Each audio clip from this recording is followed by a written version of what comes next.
Anda tu camino solo, como el cuerno del unicornio. La soledad tiene un sentido profundo. Significa que tú no te comparas con nadie.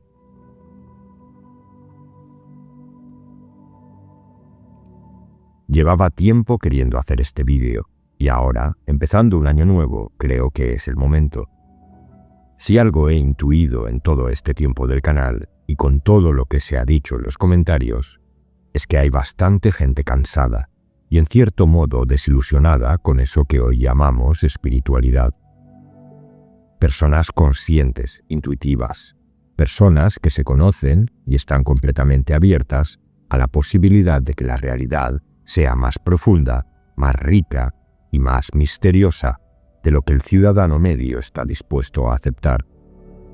Pero a la vez, personas cansadas de buscar, cansadas de practicar métodos y técnicas que no les completan, y hartas de que les digan que tienen algo mal, que pueden mejorarse, que están defectuosas, que existe un modo de arreglarse, como si fueran un proyecto a medio hacer. Creo que esas personas se conocen bien, se respetan y saben que en realidad no necesitan a nadie como modelo, como mucho un poco de inspiración, y ya verán ellas mismas, como seres maduros, si esa inspiración les lleva a algo o no. Todo mi respeto a ellos, todo mi respeto a vosotros. Por eso hoy quiero reunir voces que han marcado el canal, personajes diferentes y potentes, nombres famosos y otros no tanto, algunos reverenciados y otros discutidos, todos con ganas de desmontar clichés viejos y de desenmascarar esa espiritualidad convertida en huida hacia adelante o en un masaje al ego. Esto va para los que han buscado mucho y quizá están cansados de buscar. Esto va posiblemente para ti. Comenzamos.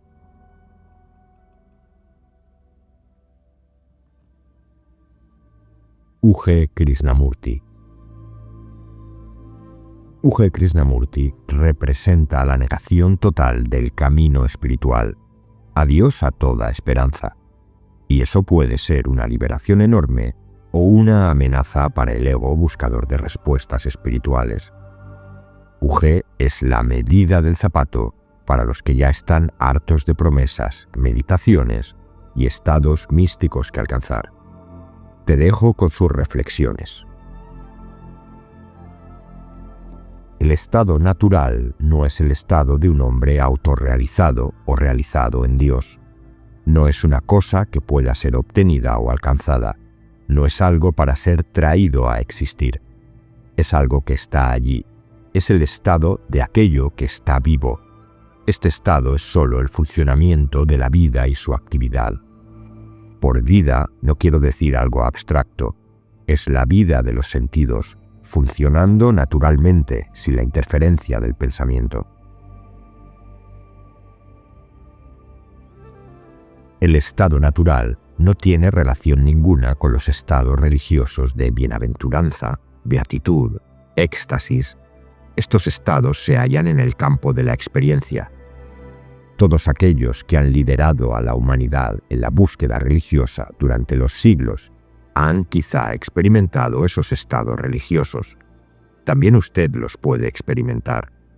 Estos estados del ser son inducidos por el pensamiento. Y como vienen, también se van. Ese andado camino no le llevará a ningún lado. No hay un oasis más allá. Usted está engañado por el espejismo.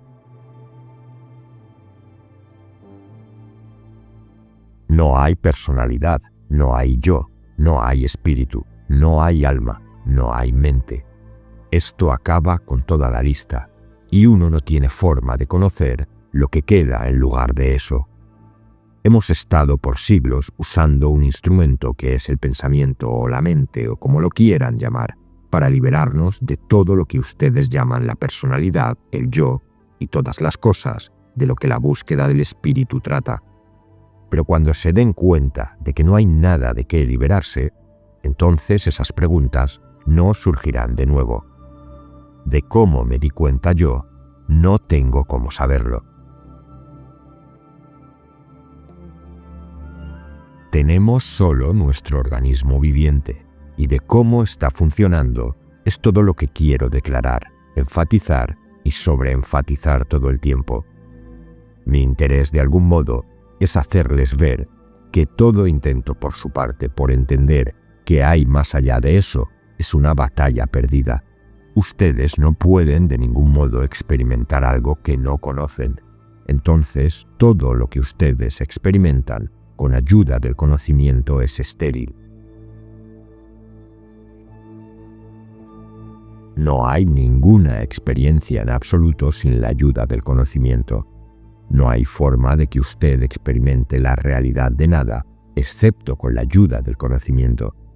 Usted no puede experimentar algo que no conoce, pero usted cree que hay algo más allá del mecanismo de la estructura de la experiencia. No hay más allá, pero ese más allá está nuevamente afirmado o negado por esa estructura de la experiencia con el fin de mantener su continuidad. Todo es un juego. La atención no tiene para mí ningún significado, porque no es un instrumento para ser usado, para entender nada, mucho menos para acarrear un cambio. Primero que todo, no hay nada aquí para ser cambiado.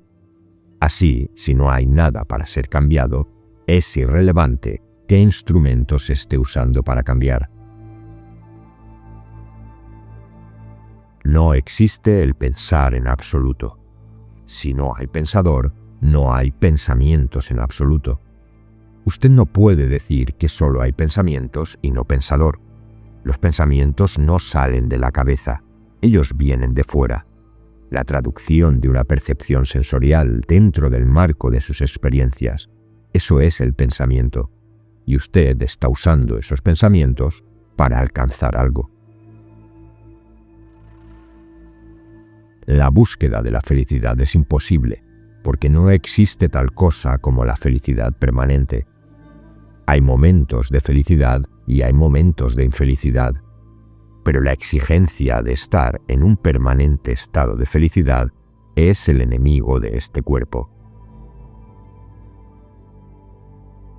Existe la reencarnación para aquellos que creen en ella, y no existe la reencarnación para aquellos que no creen en ella. Pero ¿existe algo así como la reencarnación entendida como una ley de la naturaleza, de la misma forma que lo son la gravedad y otras leyes de la naturaleza? Mi respuesta es no. La invención de lo que llamamos un estado sin pensamientos, colocada ante nosotros por muchos maestros espirituales como una meta a la cual llegar, es creada por el pensamiento para que pueda seguir persiguiendo lo que denomina un estado sin pensamientos y mantener su continuidad. Así que cualquier cosa que experimentemos en este proceso de alcanzar la meta de un estado sin pensamientos, refuerza y fortalece aquello de lo cual intentamos liberarnos.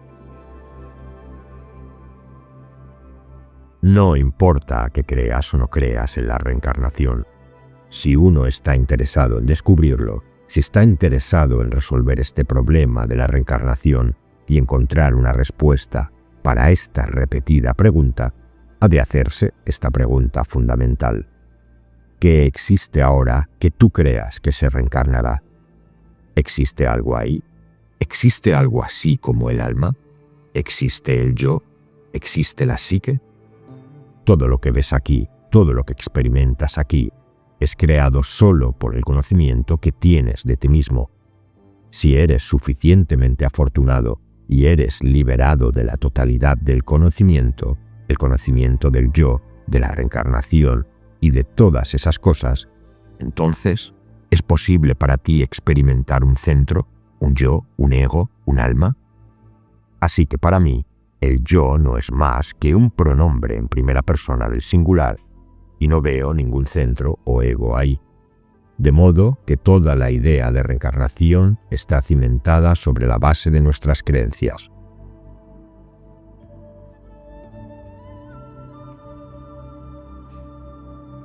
Alan Watts.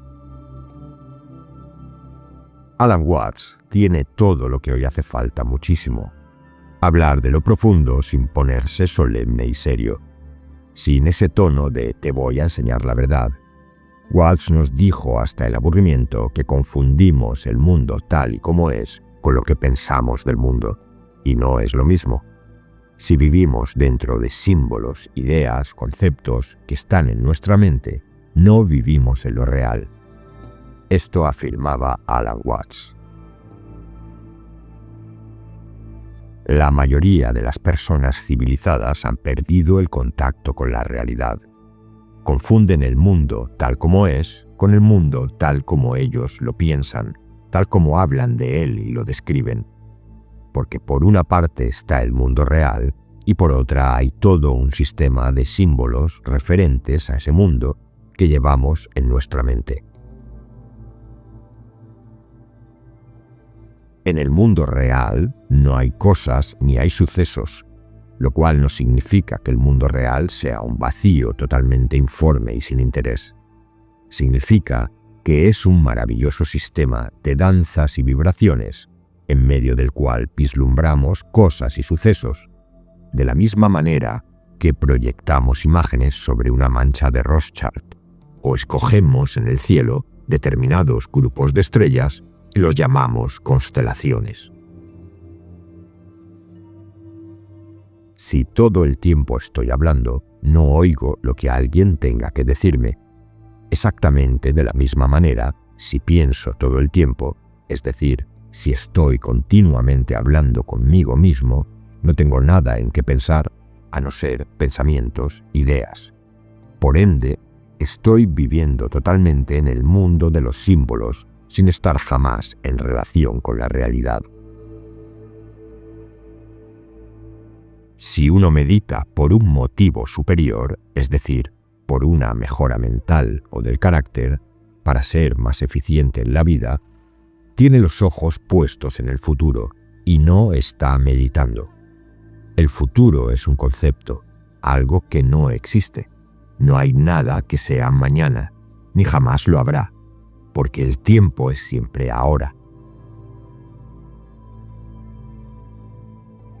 ¿Qué más hay en el mundo además de forma? Evidentemente, entre las configuraciones significativas de cualquier forma hay espacio. Y espacio y forma van juntos como las cosas fundamentales con que tenemos que vérnoslas en este universo. Hay un dicho en el que se basa la totalidad del budismo. El vacío no es diferente de la forma, y la forma no es diferente del vacío. El universo es un sistema que se olvida de sí mismo y después vuelve a recordar, de modo que hay siempre un cambio constante y una constante diversidad en el ámbito del tiempo. Y lo mismo hace en el ámbito del espacio, mirándose a través de todos y cada uno de los diferentes organismos vivientes, obteniendo una visión global.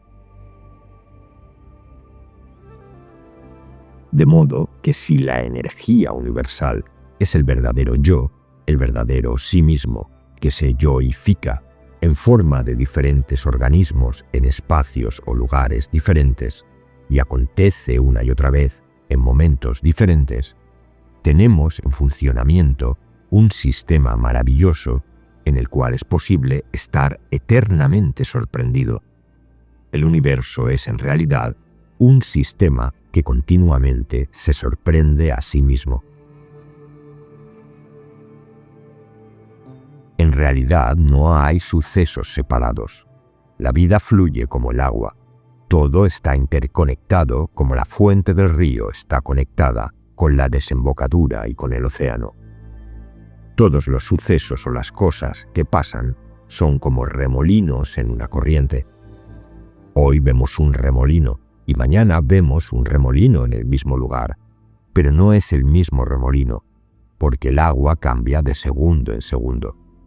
Lo que sucede no es realmente algo que podamos llamar un remolino.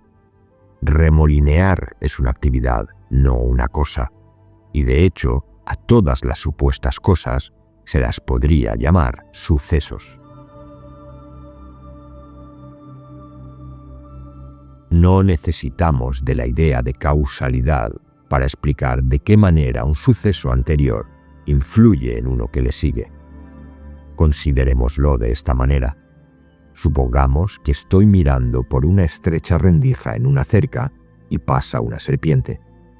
Como es la primera vez que veo una serpiente, me parece algo misterioso. Veo primero la cabeza de la serpiente, después un largo cuerpo que se arrastra y finalmente la cola. Después la serpiente da la vuelta y pasa otra vez. Entonces veo primero la cabeza y después de un intervalo la cola. Si considero la cabeza como un suceso y la cola como otro, me parecerá que el suceso cabeza es la causa del suceso cola y que la cola es el efecto. Pero si miro la serpiente entera, veré una serpiente con cabeza y cola, y sería simplemente absurdo decir que la cabeza de la serpiente es la causa de la cola. La vida, la creación, emerge de nosotros ahora. En otras palabras, no hay que buscar la creación allá atrás, al comienzo de donde la estela se desvanece. No busquemos la creación del universo en algún lejanísimo momento del tiempo que quedó a nuestras espaldas. La creación del universo es ahora, en este mismo instante. Aquí es donde todo comienza.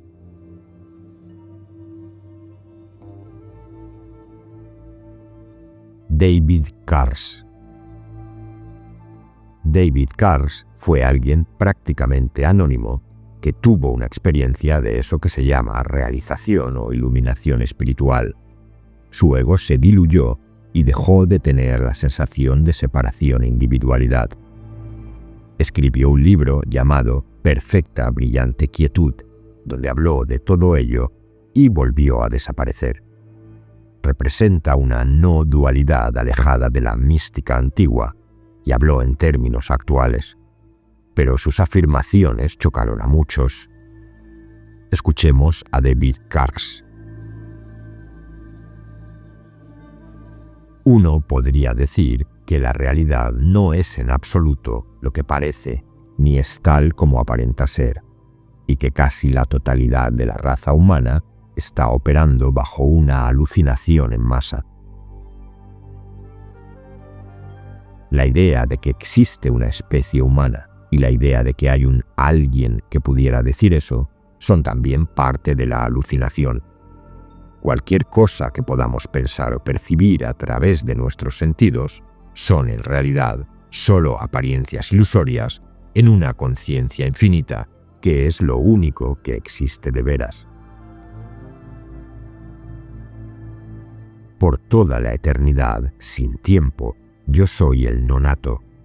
De igual modo que un sueño comienza en un determinado punto mientras dormimos, asimismo, eso que yo soy aparece en un determinado punto como conciencia aquí, y este mundo deviene existente. Abro los ojos, hay experimentación de la vida en este aparente mente-cuerpo. Tras un cierto periodo de experimentación, cierro los ojos, el mundo cesa de existir y por toda la eternidad yo soy el nonato. Cuando cesa la percepción errónea que toma por real lo que no es más que una ilusión, hay un súbito, completo e irrevocable ver que no existe tal cosa como una persona separada, sino que aquello es tan solo una apariencia en el juego de la conciencia.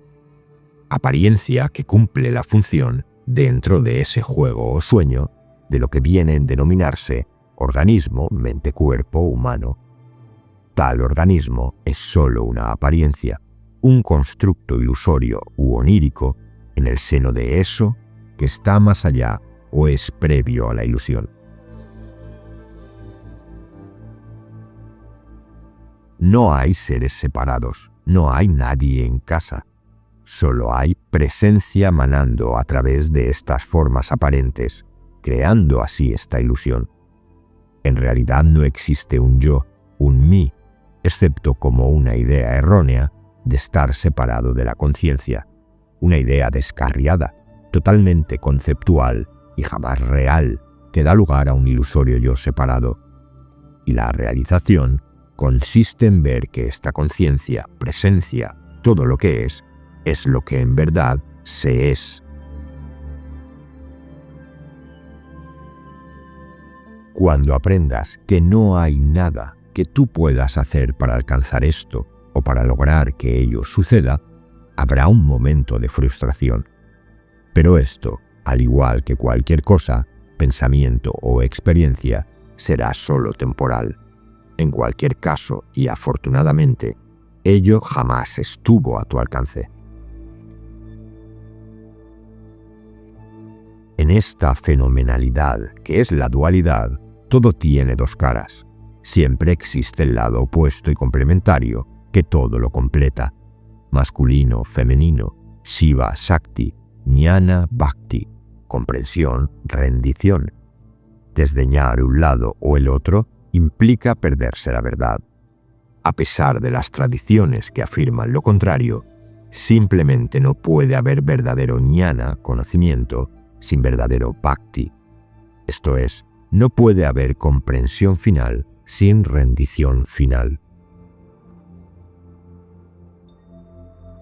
La comprensión, el conocimiento del sí mismo, la presencia, la verdad última, reside fuera de la experiencia humana, dado que reside fuera del tiempo y el espacio. La experiencia de la ocurrencia de esta comprensión, la experiencia del despertar, no es el despertar, no es la verdad. Es solamente una experiencia creada en la mente-cuerpo, similar a cualquier otra experiencia humana. Los maestros e instructores proclaman que incluso las mayores y más prodigiosas experiencias espirituales carecen de valor y deben descartarse. La fijación en la experiencia hace que la atención se desvíe de la verdadera comprensión. El amor no sustenta implicación alguna. Amor es neutralidad. Es la auténtica ausencia de enjuiciamiento, censura, deseos, preocupación. Es nuestra verdadera naturaleza. Todo lo que es presencia es el recordatorio de que nada importa. Cuando hay conciencia de ser siempre la presencia de este amor perfecto, desimplicado y neutral, hay la paz que sobrepasa todo entendimiento.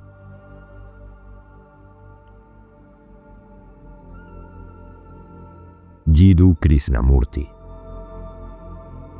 Con Jiddu Krishnamurti sobran presentaciones, todos lo conocemos. Para muchos es el maestro por excelencia del siglo XX, pero si te tomas el tiempo de leerlo, es revolucionario y realmente incómodo. Empuja a lo único que puedes hacer, conocerte y observar sin juicios cómo funciona tu mente y sus condicionamientos y creencias. Es el único camino sin camino y sin dogmas hacia la verdadera libertad. Escuchemos a Jiddu Krishnamurti. Estamos siempre persiguiendo la belleza y evitando lo feo, y esta búsqueda de enriquecimiento mediante lo uno y la evitación de lo otro tiene que engendrar inevitablemente insensibilidad. Para comprender o sentir qué es la belleza, tiene que haber sensibilidad, tanto a lo que llamamos bello como a lo que llamamos feo. Un sentimiento no es bello ni feo, es solo un sentimiento, y de ese modo lo distorsionamos o lo destruimos. Antes de emprender un viaje para hallar la realidad, para encontrar a Dios, antes de que podamos actuar, antes de que podamos tener relación alguna unos con otros, y eso es la sociedad, resulta esencial que empecemos por entendernos a nosotros mismos en primer término. Porque si vosotros y yo no nos entendemos a nosotros mismos, ¿cómo podremos operar una transformación en la sociedad, en la convivencia, en nada que hagamos? Antes de que podamos descubrir cuál es el propósito final de la vida, debemos empezar por nosotros mismos. Ello suena tan sencillo, pero es extremadamente difícil. Hay que estar extraordinariamente alerta ante los enredos del propio pensar, ante las propias respuestas y los propios sentimientos, no solo de sí mismo, sino de las personas con las que está en relación. Conocerse a sí mismo es estudiarse en acción, en la convivencia. Aquellos que son religiosos, sea cual fuere por el momento el significado de esa palabra, tratan de imaginarse lo que es Dios o de pensar en lo que es Dios. Han leído innumerables libros, han leído acerca de las experiencias de los diversos santos, de los maestros, mahatmas y todo lo demás, y procuran imaginarse o sentir lo que es esa experiencia ajena. En otras palabras, con lo conocido tratáis de abordar lo desconocido. Suponed que nunca hubierais leído un libro sobre religión o psicología y que tuvierais que hallar el sentido, la significación de la vida. ¿Cómo emprenderíais la tarea? Suponed que no hubiera maestros ni organizaciones religiosas, ni Buda, ni Cristo, y tuvierais que empezar desde el principio. ¿Cómo emprenderíais la tarea? Tendríais primero que entender el proceso de vuestro pensar y no proyectaros vosotros mismos, vuestro pensamiento, creando un Dios que os agrade. Eso sería demasiado pueril.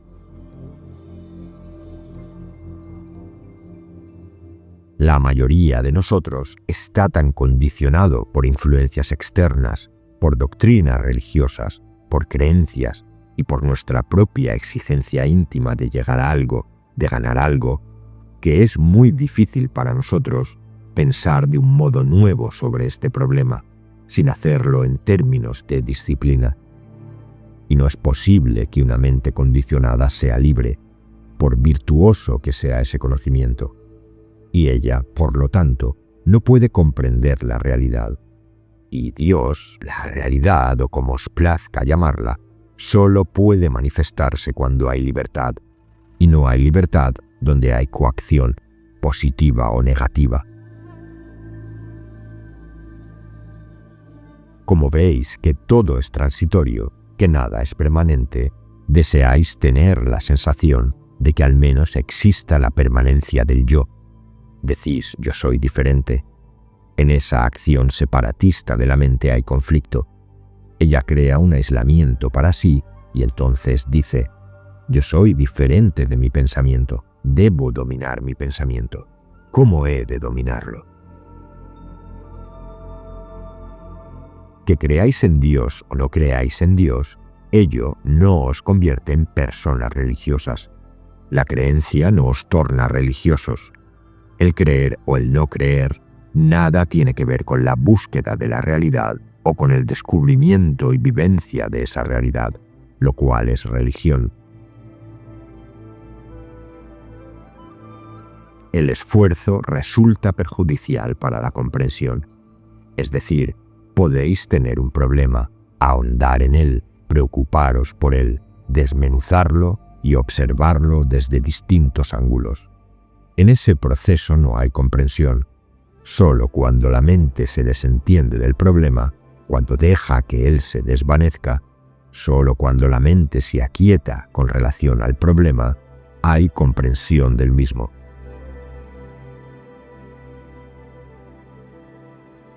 Dado que la realidad, Dios o lo que sea, debe ser algo inimaginable, algo inconmensurable, no hay posibilidad de que la mente pueda comprender. Haga lo que haga, la mente no puede ir más allá de sí misma. Puede crear la realidad a su propia imagen, pero eso no será la realidad. Será solamente la proyección de sí misma.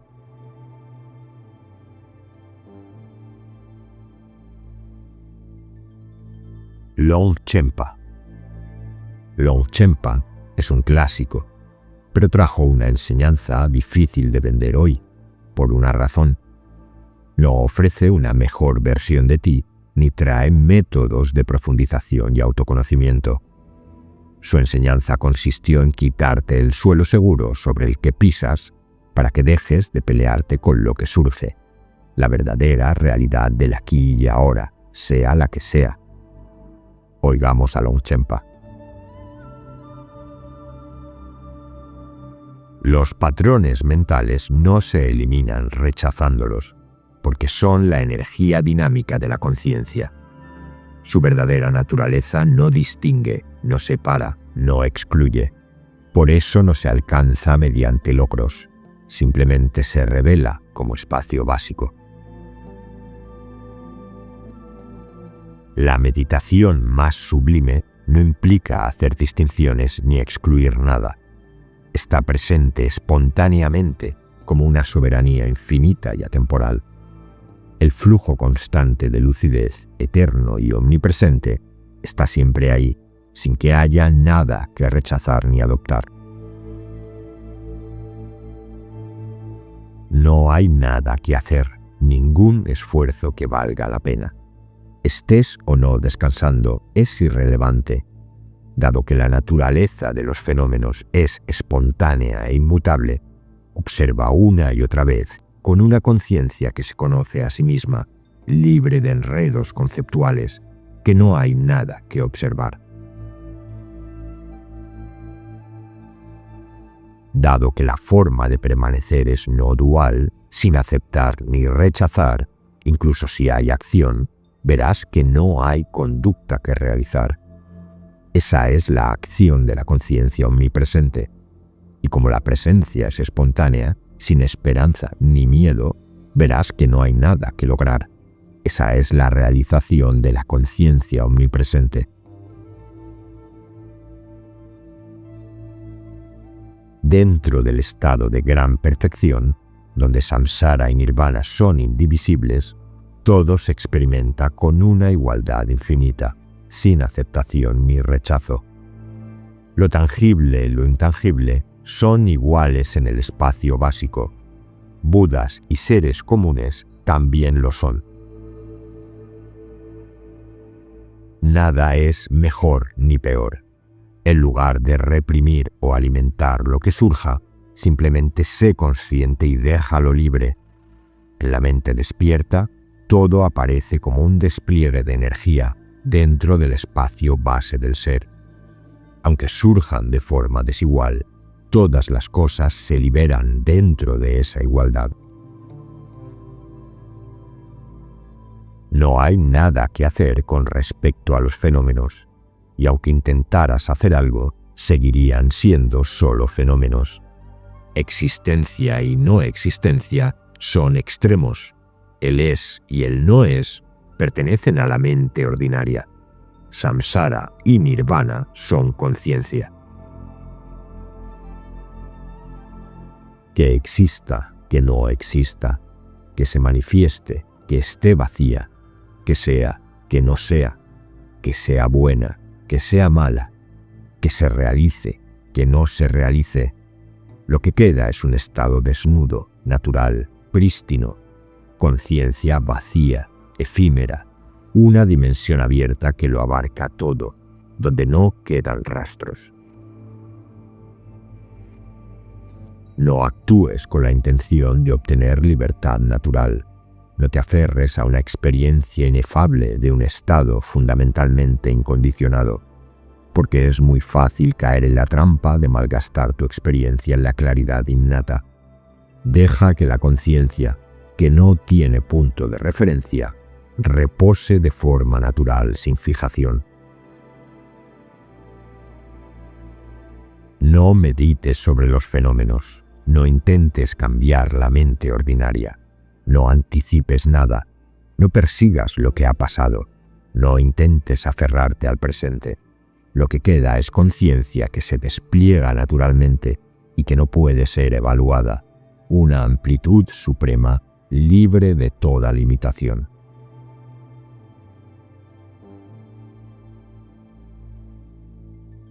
Chogyam Trungpa. Con Trungpa tenemos al U.G. Krishnamurti surgido del budismo tibetano. Dijo algo muy importante y olvidado. Cuidado, porque puedes usar la espiritualidad sin darte cuenta para reforzar ese ego que dices querer soltar. La sabiduría, La loca sabiduría no necesita adornos y, lo que es más, no necesita moral. Escuchemos sus palabras. La falsa espiritualidad se alimenta del entusiasmo, de las frases bonitas, de los cantos y de los colores. Pero la sabiduría no necesita estímulos.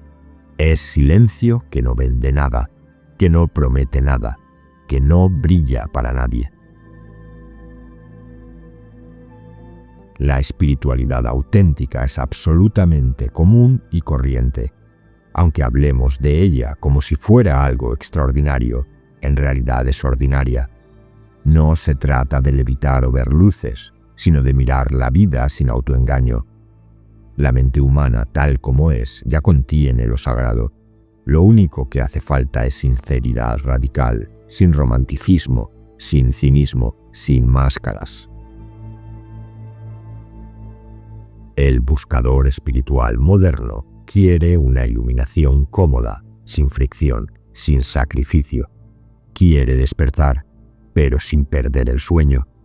Quiere el vacío, pero con manual de instrucciones.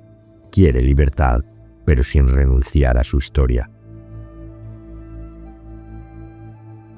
Seguir a un maestro no es imitarlo, sino permitir que te atraviese.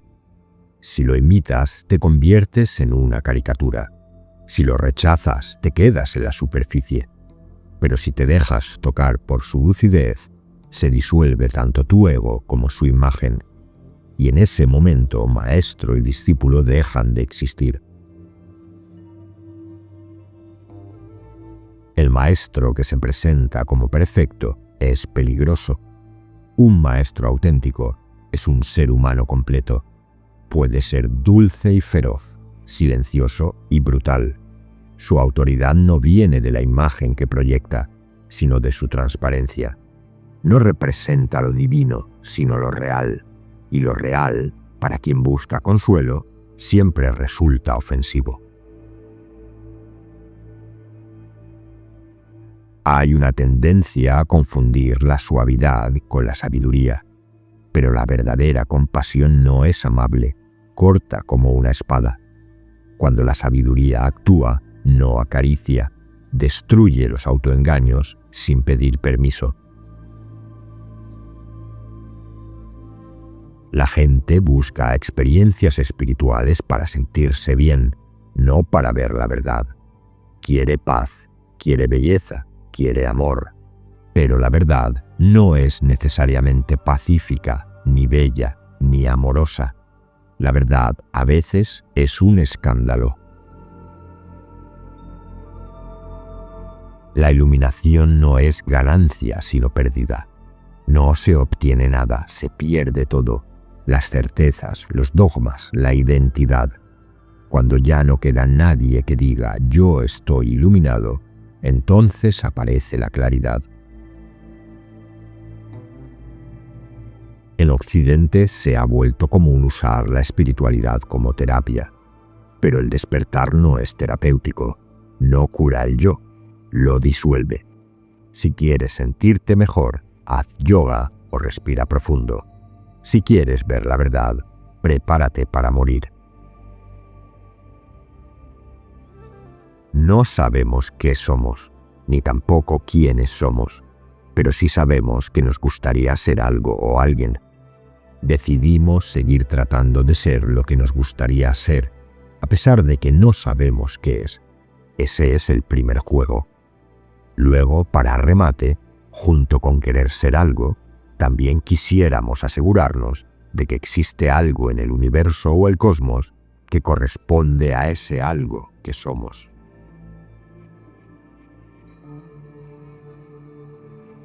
Kodo Sawaki Roshi. Sawaki es tan simple y accesible, tan claro pero tan profundo, que es extremadamente raro. Nos devolvió la dignidad básica de ser tú mismo, dejar de vivir copiando ideas, modelos, dejar de imitar la paz mística de otros y de preguntarnos cómo debería ser yo. Esta vida es tuya, con este cuerpo, en este instante, y no necesitas parecer profundo, sino honesto contigo mismo. Esto dijo Kodo Sawaki, el monje errante. Tú eres tú, yo soy yo. Se ríen de ti porque eres un inútil. Todo lo que tienes que hacer es encontrarte a ti mismo. Descubre cuáles son tus puntos fuertes. Erígete sólidamente sobre ti mismo. Apóyate firmemente en ti mismo. Seguir la vía del Buda significa dejar de imitar a los demás en todo. En la vía del Buda no puedes imitar a nadie. Has de andarla tú mismo, de tu propia y genuina manera. Tampoco puedes imitar a nadie con respecto a la paz de espíritu. ¿Cómo podrías imitar el Satori de otra persona? Se trata de ti mismo, en este lugar, en este instante. ¿De qué te sirve apelar al Satori de tu maestro? Lo que hoy en día se llama religión no son más que buenas palabras que no sirven para nada. Palabrería hueca, recitada de memoria, sin relación alguna con nuestra vida. Sería una necedad que Sawaki se pusiera la máscara del Buda Sakyamuni. Sawaki se hace por completo responsable de sí mismo. No se deja representar ni siquiera por Sakyamuni ni Maitreya. Si comprendes que dispones de algo que nadie puede reemplazar, en adelante vivirás tu vida sin ser una carga para nadie. Lo has tenido siempre. Como discípulos de Bodhidharma, no aprendemos de otro. No practicamos como niños que toman clases de piano. Nuestro punto de partida es este cuerpo con cabeza, brazos y piernas. Hemos de preguntarnos constantemente si nuestra práctica no es algo distante o aprendido de memoria. Nuestra felicidad ha de consistir en encontrar firme apoyo en nosotros mismos. Esto es lo que significa ser Buda. ¿Quieres ser tan feliz como los demás? Dices, me gustaría ser como tú. Tu felicidad no se parece a la felicidad de ninguna otra persona. Has de descubrir tu felicidad por ti mismo. Anda tu camino solo, como el cuerno del unicornio. La soledad tiene un sentido profundo. Significa que tú no te comparas con nadie. Es fácil engañar a tu padre, a tu mujer o a tu hijo, pero ¿cómo quieres ocultarte de ti mismo? Más profundo que el más profundo de los valles es el sí mismo. No puede esconderse de sí mismo. Mantente firmemente asiduo en tu propio mundo, en el que nadie puede mirar. Soltar el ego significa aceptarlo todo como un papel en el teatro. Te desenvuelves dentro del papel que te han asignado. Te harás uno con ese papel, sin preferencias ni ilusiones. El abad es uno con el abad, el pequeño monje uno con el pequeño monje. Esto quiere decir volverse íntimo con uno mismo. Andar la vía del Buda significa no patalear en tu presente situación. Aquí está el lugar en el que dar tu vida, aquí el lugar en el que has de dar todo de ti. Este es el sentido de la frase. Todos los fenómenos son la forma de la verdad. Paz de espíritu significa contentarse con la vida diaria. Contentarse significa dejar a un lado el antes de y el después de y ser uno en este instante. Me refiero a mirar fijamente el presente. Nada hay más valioso que tu conciencia presente, pues en ella está la vida eterna. Osho. Osho tampoco necesita presentación. La polémica le persiguió y le perseguirá. Fue provocación y juego, y supo explicar lo profundo con cercanía y sencillez, mientras derribaba algunos mitos de la espiritualidad y de una supuesta moral de vida.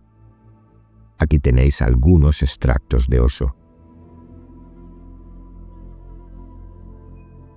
No quiero que creas, quiero que experimentes. Si miles de místicos han experimentado algo adentro, al menos hipotéticamente, también tú puedes echarle un vistazo.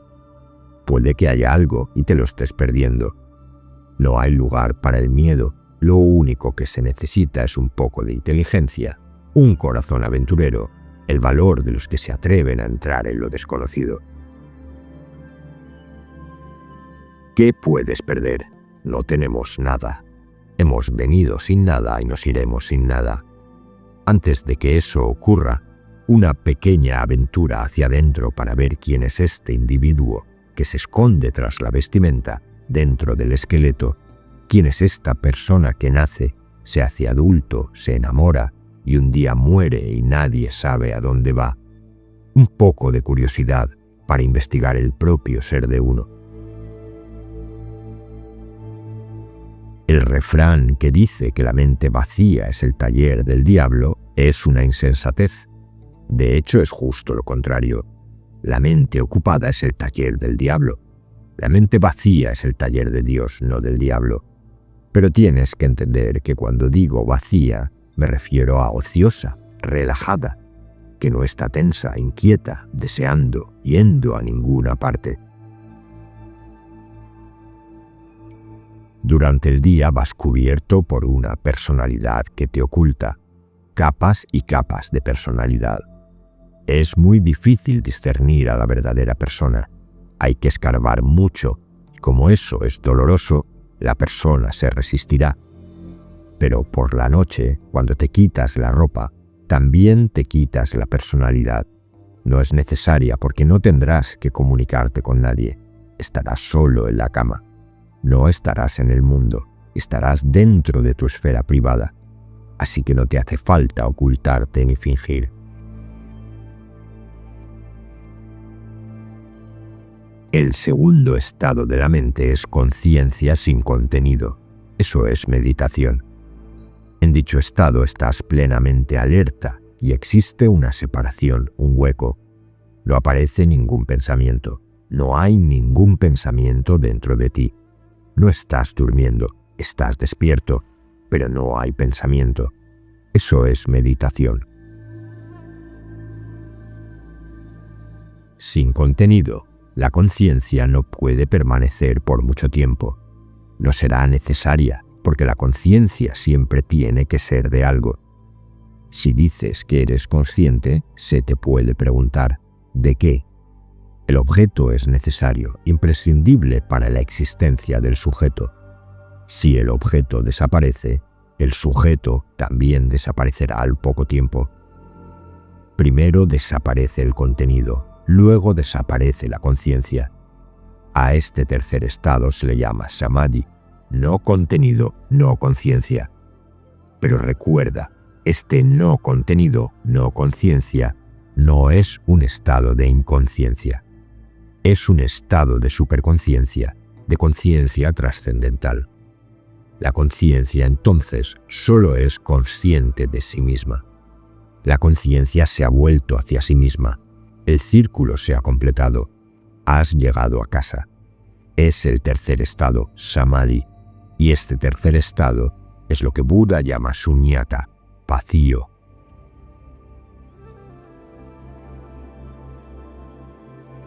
La vida consiste en desafíos. La vida consiste en crisis. La vida necesita inseguridad. Se desarrolla en el suelo de la inseguridad. Siempre que estés inseguro, notarás que estás más vivo, más alerta.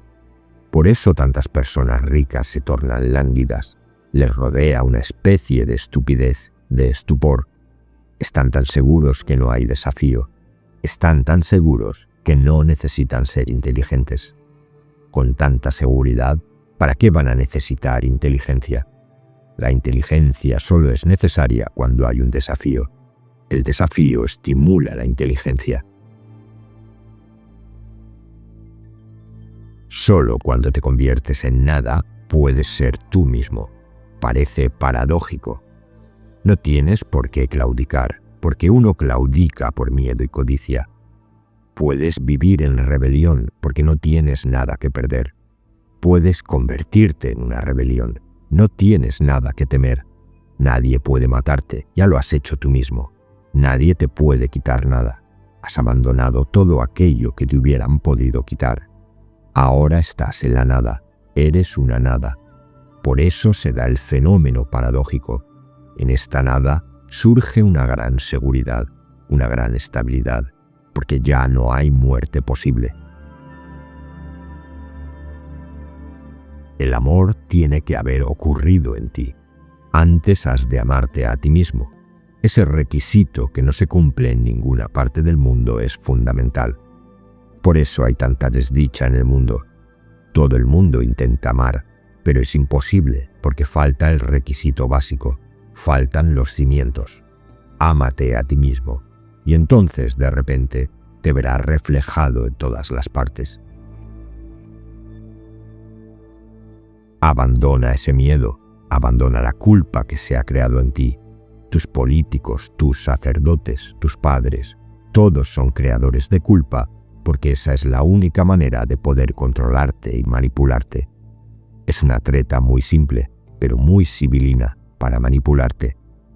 Te han censurado porque si en vez de ser censurado fueras aceptado, amado, apreciado y todo el mundo te dijera que eres bueno, sería difícil controlarte. Ramana Maharshi. Ramana es el modelo de santo antiguo por excelencia, aunque vivió en el siglo pasado. Es uno de los mayores referentes del Advaita y se apoyó en lo simple. No hay nada nuevo que obtener. Todo está ya aquí. Escuchemos a Maharshi.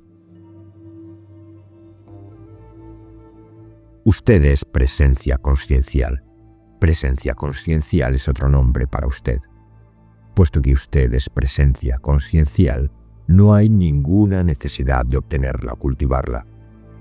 Todo lo que usted tiene que hacer es desestimar ser consciente de las demás cosas, es decir, del no sí mismo. Si se desestima ser consciente de ellas, entonces solo queda la pura presencia consciencial, y eso es el sí mismo. El sí mismo está siempre presente. Cada uno quiere conocer al sí mismo. ¿Qué tipo de ayuda se requiere para conocerse a uno mismo? Las gentes quieren ver el sí mismo como algo nuevo, pero es eterno y permanece el mismo siempre. Desean verle como una luz deslumbrante, etc.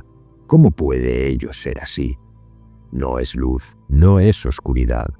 Es solamente como es. No puede ser definido. La mejor definición es: yo soy lo que yo soy. No hay ningún ver. Ver es ser. El estado de realización de sí mismo, como nosotros lo llamamos, no es obtener algo nuevo o alcanzar alguna meta remota, sino simplemente ser eso que usted siempre es y que usted siempre ha sido. El estado que llamamos realización es simplemente ser uno mismo, no conocer algo o llegar a ser algo. Si uno ha realizado, uno es solo eso que es y solo eso que ha sido siempre. No se puede describir ese estado, eso solamente se puede ser. Por supuesto, nosotros hablamos resueltamente de la realización del sí mismo, a falta de un término mejor. No hay ninguna diferencia entre el estado de sueño con sueños y el estado de vigilia, excepto que el sueño es corto y la vigilia larga. Ambos son el resultado de la mente. Debido a que el estado de vigilia es largo, nosotros imaginamos que es nuestro estado real. Pero indiscutiblemente nuestro estado real es Turiya, o el cuarto estado, el cual es siempre como es y no sabe nada de los tres estados de vigilia, sueño o sueño profundo. La mente vuelta hacia adentro es el sí mismo, vuelta hacia afuera deviene el ego y la totalidad del mundo. Pero la mente no existe aparte del sí mismo, es decir, no tiene ninguna existencia independiente. El sí mismo existe sin la mente jamás sin el sí mismo. Todas las controversias sobre la creación, la naturaleza del universo, la evolución, el propósito de Dios, etc., son inútiles. No nos conducen a nuestra verdadera felicidad. Las gentes intentan hacer descubrimientos sobre las cosas que están fuera de ellos antes de intentar descubrir quién soy yo. Solamente por este último medio puede ganarse la felicidad. Yo no enseño solamente la doctrina ajata. Apruebo todas las escuelas. La misma verdad tiene que ser expresada de diferentes maneras para adaptarse a la capacidad del que escucha. Todas estas doctrinas son solamente para adaptarse a la capacidad del buscador. Lo absoluto solo puede ser uno. El Vedanta dice que el cosmos deviene visible simultáneamente con el que lo ve y que no hay ningún proceso de creación detallada. Esto se llama creación instantánea. Cuando se dice esto, algunas gentes no se sienten satisfechas, pues están profundamente arraigados en el conocimiento objetivo. Buscan descubrir cómo puede haber una creación repentina. Argumentan que un efecto debe ser precedido por una causa. Entonces, las escrituras intentan satisfacer su curiosidad con las teorías de la creación. Este método de tratar el tema de la creación se llama creación gradual. Pero el verdadero buscador puede contentarse con la creación instantánea. El mundo aparece cuando usted se despierta. Así pues, ¿dónde está? Claramente el mundo es su pensamiento. Los pensamientos son sus proyecciones. El yo se crea primero y después el mundo. El mundo es creado por el yo, que a su vez surge del sí mismo. El enigma de la creación del mundo se resuelve si usted resuelve la creación del yo. De modo que yo digo, encuentre su sí mismo.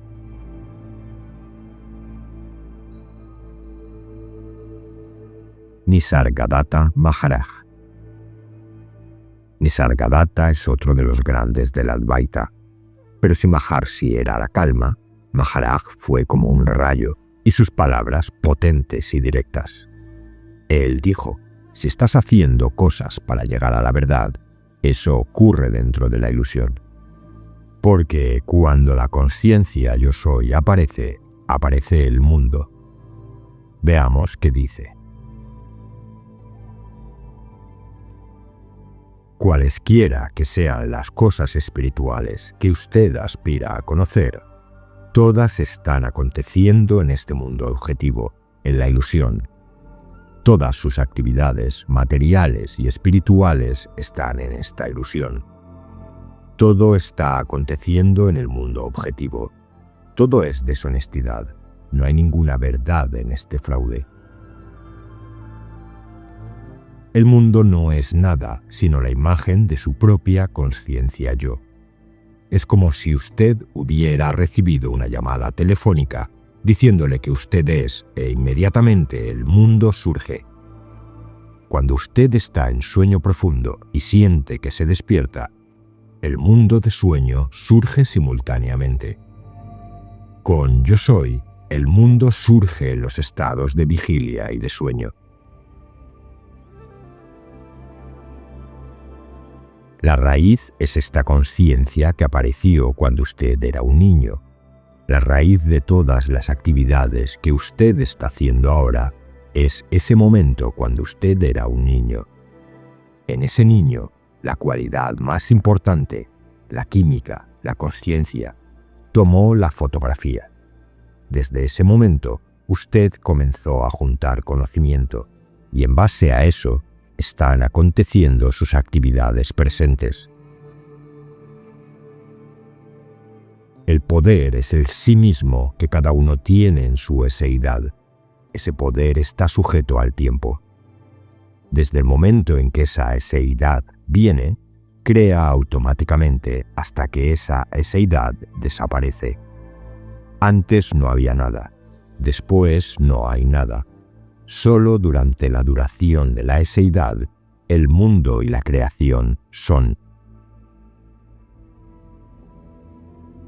Antes de tomar esta forma, usted era sin forma. Espontáneamente la forma vino, y cuando vino la forma, hubo un anhelo natural de volver al estado sin forma. Cuando usted quiere volver al estado sin forma, sin deseo, solo entonces viene aquí a buscar lo que usted es. La consciencia tiene que conocer a la consciencia. Cuando la consciencia se comprende a sí misma, solo entonces usted vuelve a lo normal.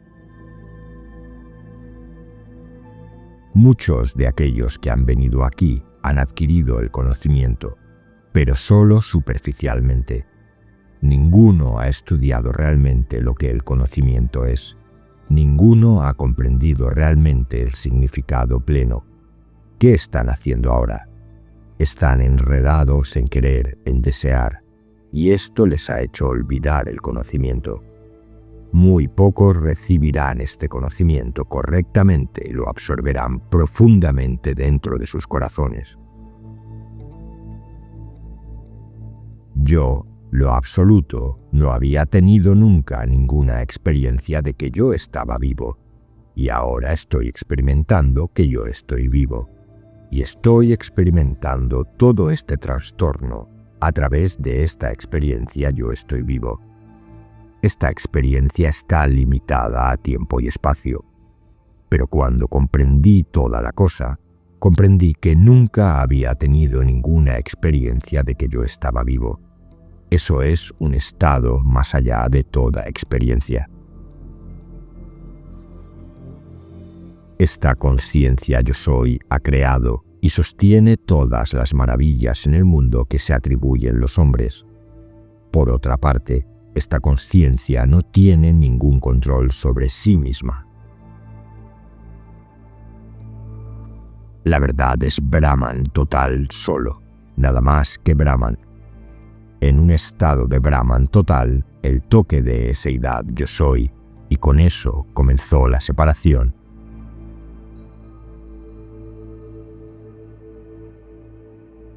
En un estado de Brahman total, el toque de seidad yo soy, y con eso comenzó la separación, vino la otreidad. Pero esta yo soidad no es un principio pequeño, eso mismo es Mula Maya, la ilusión primaria. Lo que estoy exponiendo no está dirigido a las gentes comunes, debido a que no han alcanzado la estatura para comprender lo que estoy diciendo.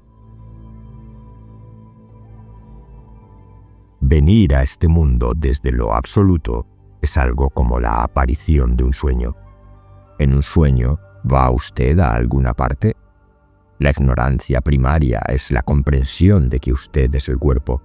Saber que usted es lo manifiesto es conocimiento, y el conocimiento desaparece en el no conocimiento, para Brahman.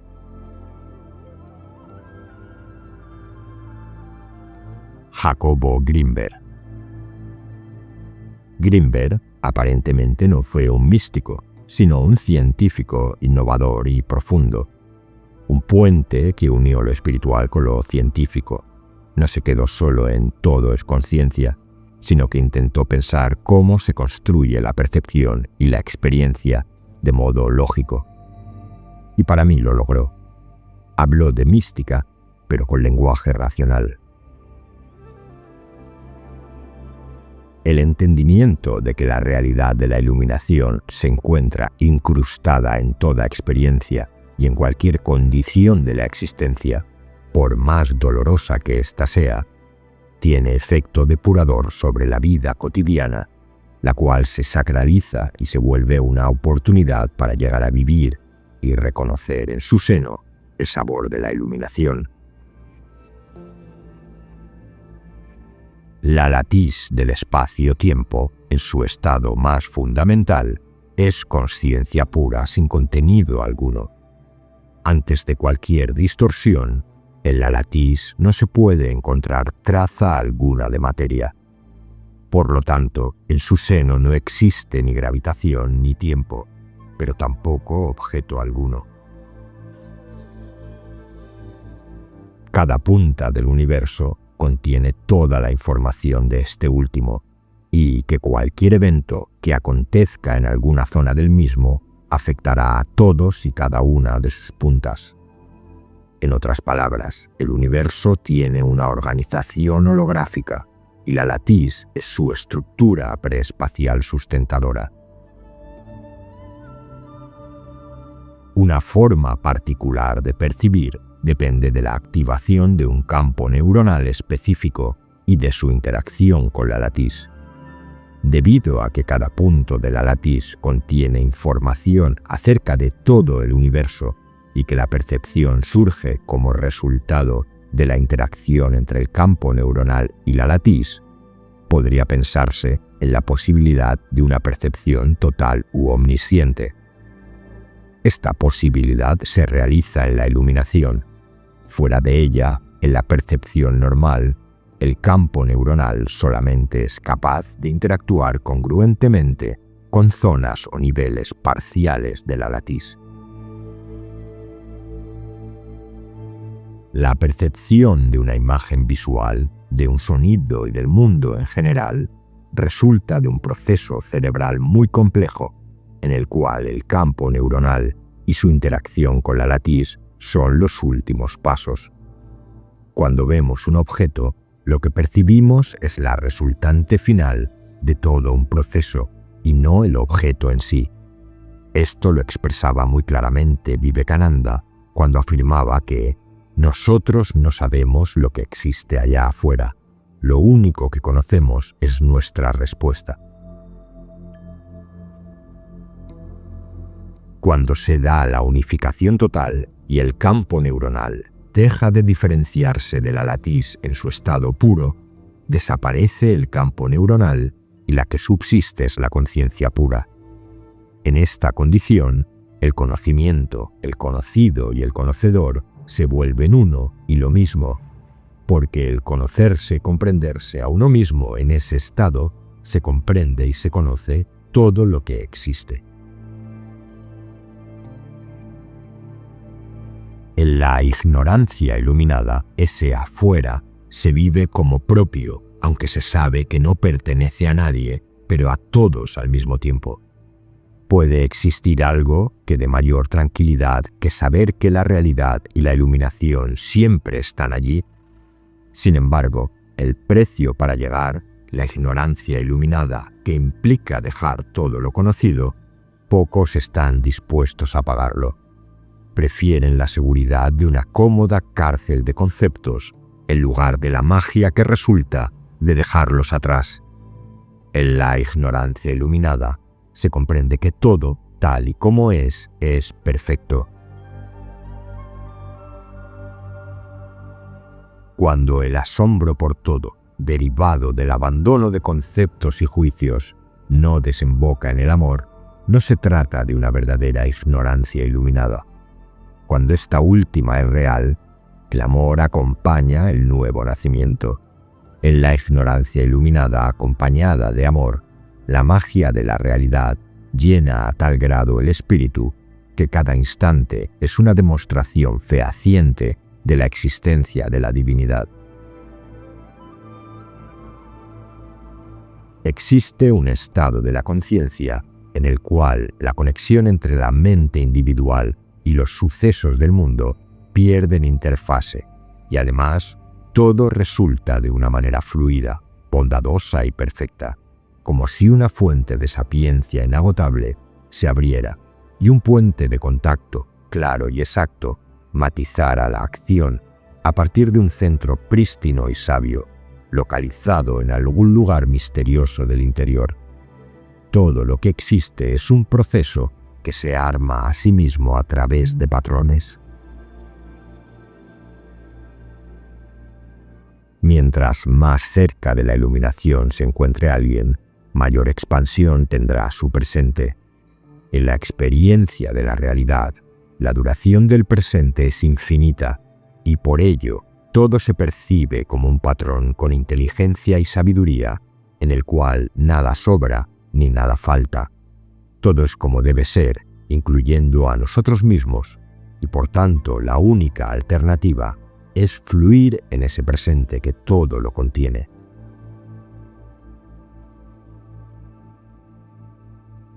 El Kybalión. Esta es la obra de ocultismo moderno por antonomasia. Posiblemente su autor fue William Walker Atkinson. Si quieres abrir los ojos a un mundo que no creías posible y entender qué es esto de la realidad y la manifestación y cómo funciona en base a 7 principios absolutamente reconocibles, este es un libro de obligada lectura. Porque si la mística habla del Dios no manifestado, los ocultistas reconocen a Dios en lo manifestado, y hay señales que puedes ver. Este libro solo atraerá la atención de los que están preparados para recibirlo, y recíprocamente, cuando el estudiante esté preparado para recibir la verdad, entonces este libro llegará a él. El todo, que es la realidad sustancial que se oculta detrás de todas las manifestaciones y apariencias que conocemos bajo los nombres de universo material, fenómenos de la vida, materia, energía, etc., y en una palabra, todo cuanto es sensible a nuestros sentidos materiales, es espíritu, quien en sí mismo es incognoscible e indefinible, pero que puede ser considerado como una mente infinita, universal y viviente. Hay muchos planos que no conocemos, pero cuando aplicamos la ley de correspondencia a ellos, mucho de lo que de otra manera nos sería incomprensible se hace claro a nuestra conciencia. Este principio es de aplicación universal en los diversos planos, mental, material o espiritual del cosmos. Es una ley universal. Desde el todo, que es puro espíritu, hasta la más grosera forma de materia, todo está en vibración. Cuanto más alta es esta, tanto más elevada es su posición en la escala. La vibración del espíritu es de una intensidad infinita, tanto que prácticamente puede considerarse como si estuviera en reposo, de igual manera que una rueda que gira rapidísimamente parece estar sin movimiento.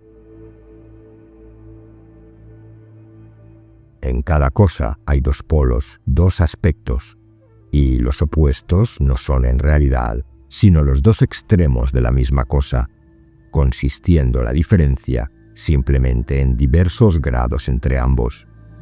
El calor y el frío, aunque opuestos, son realmente la misma cosa, consistiendo la diferencia simplemente en diversos grados de aquella. Mirad un termómetro y tratad de averiguar dónde empieza el calor y dónde termina el frío. El bien y el mal no son sino los polos de una misma y sola cosa, y el hermetista comprende y conoce perfectamente el arte de transmutar el mal en el bien, aplicando inteligentemente el principio de polaridad. En una palabra, el arte de polarizar se convierte en una fase de la alquimia mental, conocida y practicada por los antiguos y modernos maestros herméticos. Todo se manifiesta en un determinado movimiento de ida y vuelta, un flujo y reflujo, una oscilación de péndulo entre los 2 polos que existen de acuerdo con el principio de polaridad.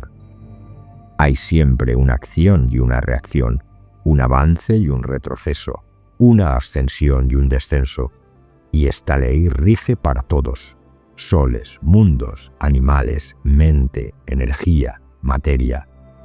Esta ley lo mismo se manifiesta en la creación como en la destrucción de los mundos, en el progreso como en la decadencia de las naciones, en la vida, en las cosas todas, y finalmente en los estados mentales del hombre. Todo efecto tiene su causa, y toda causa su efecto.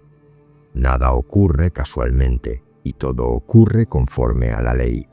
La suerte es una palabra vana, y si bien existen muchos planos de causas y efectos, dominando los superiores a los inferiores, aún así ninguno escapa totalmente a la ley. Los hermetistas conocen los medios y los métodos por los cuales se puede ascender más allá del plano ordinario de causas y efectos, hasta cierto grado, y alcanzando mentalmente el plano superior, se convierten en causas en vez de efectos. La generación se manifiesta en todo, estando siempre en acción los principios masculino y femenino.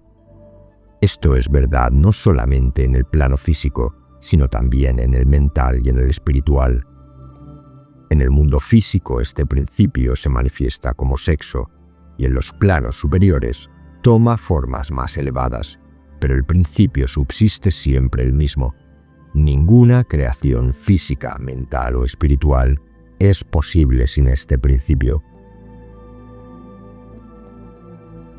Las enseñanzas herméticas han sido cuidadosamente mantenidas en secreto en el corazón de sus afortunados poseedores, por las razones ya expuestas, pero nunca se pensó en mantenerlas siempre así.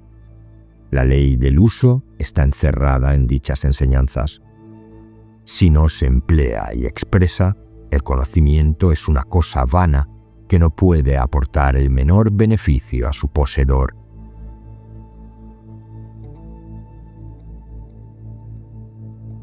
Elena Blavatsky. Blavatsky fue única, pionera, rebelde, carismática y enigmática.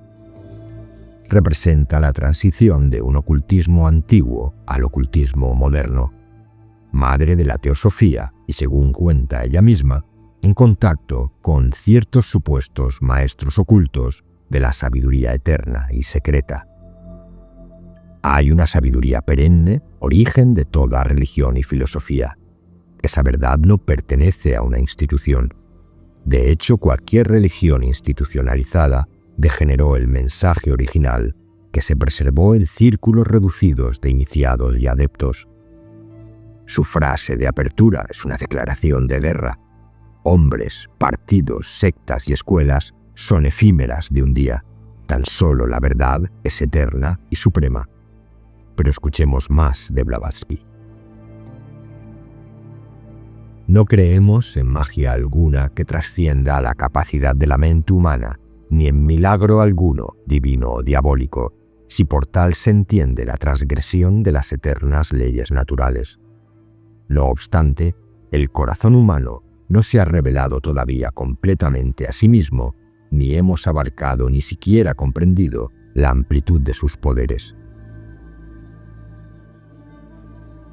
El verdadero filósofo, el estudiante de la sabiduría esotérica, pierde por completo de vista las personalidades, las creencias dogmáticas y las religiones especiales.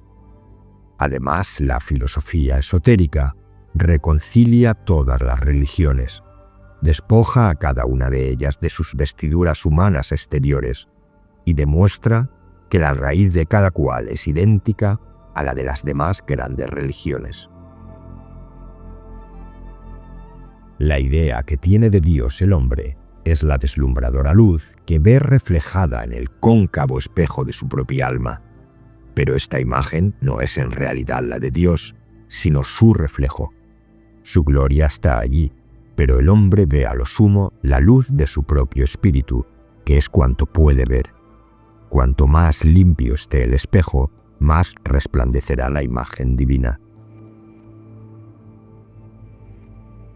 Más de un gran erudito ha declarado que no ha existido jamás ningún fundador religioso que haya inventado una nueva religión o revelado una nueva verdad. Todos aquellos fundadores fueron transmisores, no maestros originales. Fueron autores de formas y de interpretaciones nuevas, pero las verdades en que se apoyaban sus enseñanzas eran tan antiguas como la humanidad. El pasado ayudará a demostrar el presente, y este último servirá para apreciar mejor el pasado. Los errores de hoy tienen que ser explicados y extirpados, y sin embargo, es más probable que una vez más el testimonio de las edades pasadas y la historia no lograrán hacer impresión más que en los entendimientos intuitivos, lo cual equivale a decir sobre muy pocos.